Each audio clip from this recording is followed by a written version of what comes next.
Oke, kali ini adalah video mengenai ekonomik satu, di mana kita akan membahas demand and supply. Oke, jadi demand and supply ini kita ada 1, 2, 3, 4, 5, 6 ya, ada 6 LOS. Nah, LOS yang pertama itu adalah calculate and interpret price, income, and cross price elasticities of demand and describe factor that affect each measure. Oke, jadi di sini untuk demand and supply ini kita ada on price elasticity of demand, income elasticity of demand, cross price elasticity of demand, dan calculationnya ya. Yang pertama on price elasticity of demand, jadi rumusnya itu adalah delta dari Q dibagi dengan Q0, kemudian dibagi dengan delta P dibagi dengan P. Nah, kalau kita balik, maka kita akan mendapatkan rumus seperti ini. Jadi, delta Q dibagi dengan delta P dikalikan dengan price dari X dibagi dengan Q-nya. Oke, nah di sini ciri-cirinya itu adalah downward sloping demand and increase in price. Jadi ketika harganya itu naik, maka kuantitinya itu akan turun. Nah, elasticity-nya itu jika dia lebih dari satu, demand is jika dia lebih dari satu, maka is elastis. Kemudian jika kurang dari satu, itu inelastis.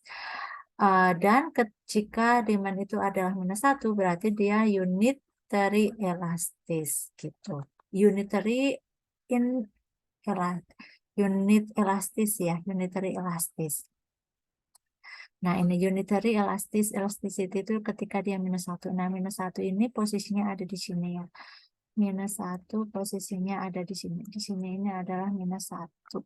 Nah, di sini adalah plus satu dan di sini adalah di sini adalah lebih dari satu dan di sini adalah kurang dari satu. Oke. Selanjutnya kita ada income elasticity demand.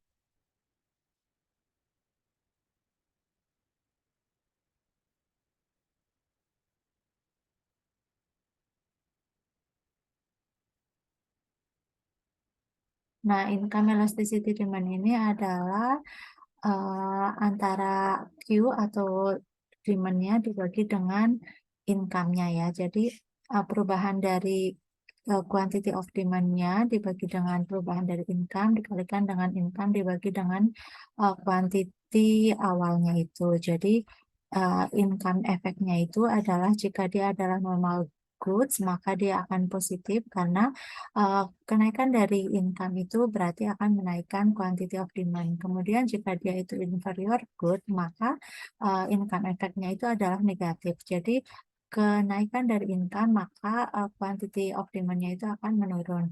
Nah, given goods ini, negatif income, given goods ada dua barang ya. Jika barangnya itu adalah given goods, maka negative income effect outweigh the positive substitution effect when price fall. Jadi uh, ketika ketika ketika harganya itu turun, maka uh, positive substitution effect when price fall. Given good itu positively slope jika the income effect overwhelm the substitution effect. Oh, jadi ada dua kondisi ya.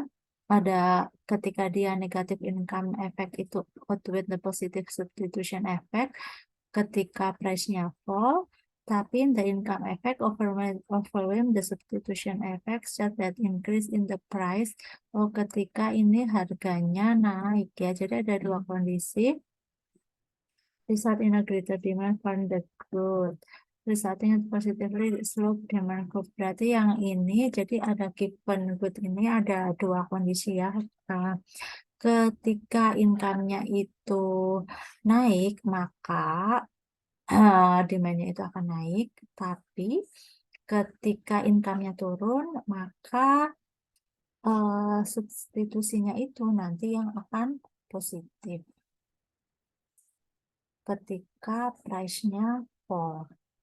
Kira-kira gitu ya. Kemudian ada cross price elasticity of demand. Jadi di sini adalah perubahan dari quantity of demand dari barang tersebut dibagi dengan perubahan price dari barang Y, karena ini kan cross price elasticity ya, jadi dibandingkan dengan barang yang lainnya gitu. Kemudian price dari barang Y dibagi dengan quantity dari barang D itu. Cross price elasticity itu ada dua kondisi, bisa positif sama bisa negatif.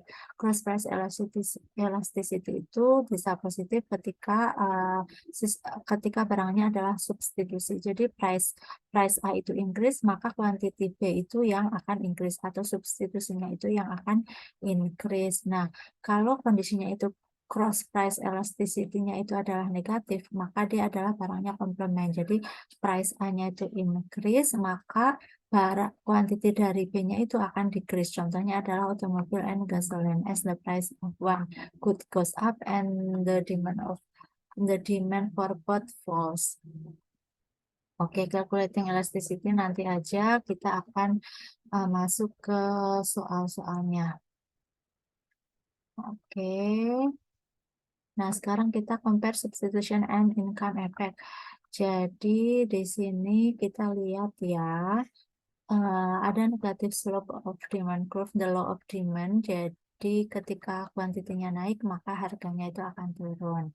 Ini ya, substitution and income effect of price decrease on normal and inferior goods. Jadi ada normal goods, ada inferior goods. Jadi gimana sih pengaruhnya? Jika normal goods itu substitusi efeknya kita akan membeli lebih banyak because the good is relatively cheaper. Jadi karena misalnya barang price decrease on normal. Oke, jadi kita akan membeli barang lebih banyak ketika price-nya itu turun gitu. Ketika barang yang substitusinya itu turun. Untuk inferior good juga sama ya. Kita akan membeli banyak jika harganya itu turun ya daripada substitusinya. Jadi untuk normal dan inferior goods itu sama, kita akan membeli barang lebih banyak jika harganya itu turun atau lebih murah daripada substitusinya. Untuk yang income effect itu ya, untuk normal goods, maka buy more kita akan membeli lebih banyak karena increase dari purchasing power rises the total consumption level. Tapi untuk inferior goods itu kita akan membeli lebih sedikit because the increase of in real income prompts the consumer to buy less of the inferior goods in favor of its preferred substitutes. Jadi inferior, ketika kita itu income-nya naik, inferior goods-nya itu akan ditinggalkan. Nah, kontras normal good with inferior goods ya. Ini ada given food sama ada Veblen goods. Ini yang given food tadi kita udah bahas. Jadi dia given goods ya, jika dia itu inferior goods, maka the negative income effect outweighs the positive substitution effect when price fall. Given good is positively slope ya, and the income effect overwhelming on the substitution effect. Oke, ini tadi udah dijelasin. Untuk yang Veblen ini, higher price makes the good more desirable. Ini contohnya itu Hermes ya. Contohnya Hermes. Itu Veblen goods. Nah, untuk yang given goods itu contohnya misalnya describe the phenomenon of diminishing marginal return ya. Faktor yang mempengaruhi production itu adalah labor, capital, and materials. Nah, untuk labor and capital ini sebagai economic analysis, dia adalah production function ya. Total product, average product, sama marginal product. Kita harus tahu apa itu bedanya. Total product itu adalah jumlah dari output dari semua inputnya. Kalau average product itu total product divided by the quantity of a given input. Jadi average product itu total product dibagi dengan quantity input yang masuk. Kemudian marginal product itu adalah the amount of additional output resulting from using one more unit of input assuming other inputs are fixed. Ya, jadi the amount of additional output resulting from using one more unit of input, assuming other inputs are fixed. Determine and interpret break-even and shutdown point of production ya. Economic profit is defined as the difference between total revenue ya. Economic profit ini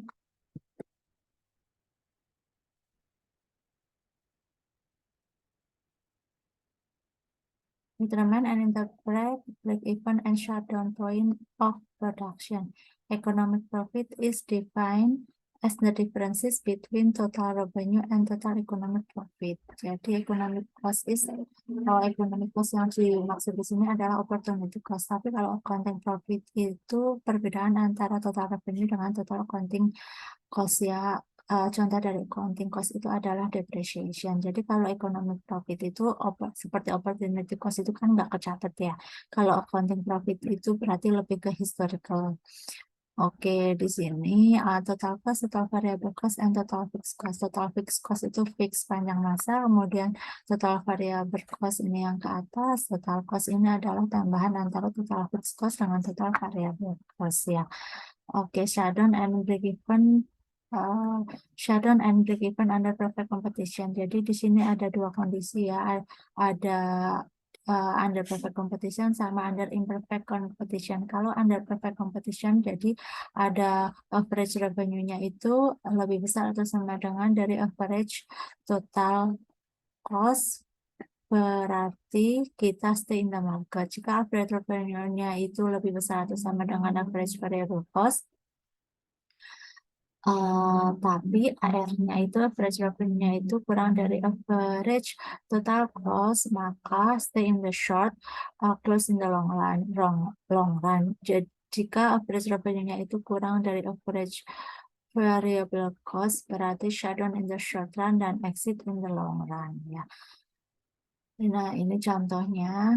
Di sini adalah shutdown point-nya ini di sini ketika tadi ya shutdown-nya itu ketika average variable cost ini ya,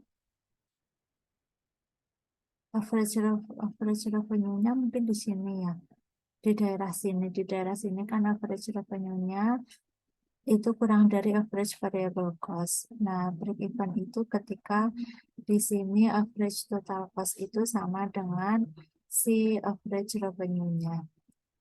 Oke, nah jika kondisinya itu adalah under imperfect competition, maka total revenue sama dengan total cost itu break even, total cost kurang dari total revenue, tapi total revenue itu lebih besar dari total variable cost, maka stay in short run dan close in the long run ya. Jika total revenue-nya itu kurang dari total variable cost, maka shutdown in the short run and in the long run. Oke, decision-nya jadi seperti ini ya. Ini sama dengan yang di atas tadi ya, TR sama dengan TC, sama maka kita stay in the market, TR sama dengan TVC, total revenue sama dengan total variable cost, tapi kurang dari total cost, berarti stay in the market in the short run, tapi exit in the long run. Total revenue kurang dari total variable cost, maka kita shutdown production in the short run dan kita in the long run kita exit in the market. Oke. Describe how economic of scale and diseconomic of scale cost. Nah, jadi ini adalah ada kurva LRAC ya, long run average cost. Jadi di sini ada titik yang optimumnya ya, yang terendah. Jadi sebelah kiri adalah economic of scale. Dan dari sini ke sini diseconomic of scale. Jadi sebelah kiri adalah economic of scale, sebelah kanan diseconomic of scale. Downward sloping ini kan ke bawah ya, berarti indicates economic of scale. Upward sloping indicates diseconomic of scale. Contohnya adalah given goods yaitu food ya. Gitu. Oke. Oke, nah di sini demand and supply. Sekarang kita masuk ke pertanyaannya ya.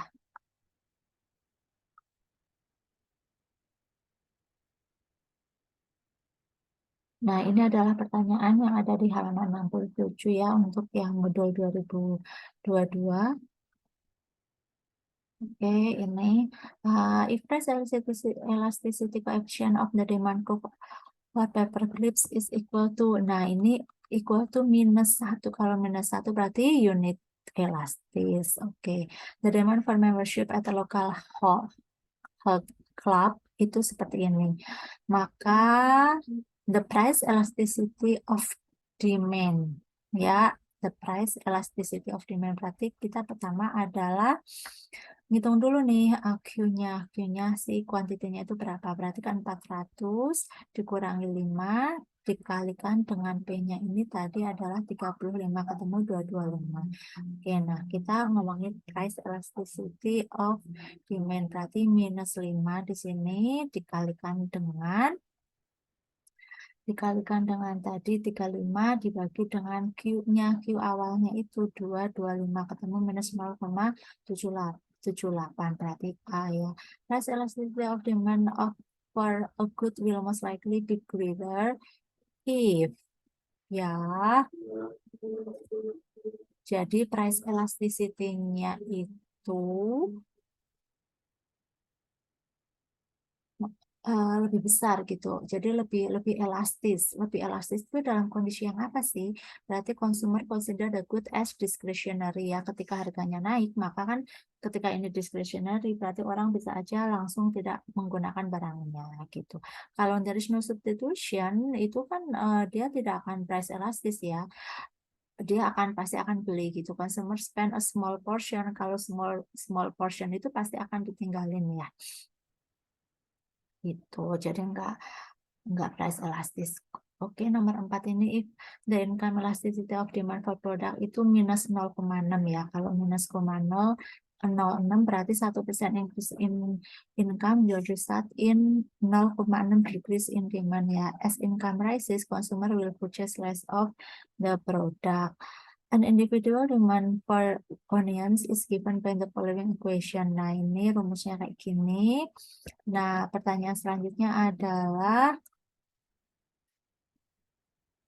the cross price elasticity of demand for onions with respect to the price of tomatoes. Berarti tomatoes ini kan yang -0,16 ya.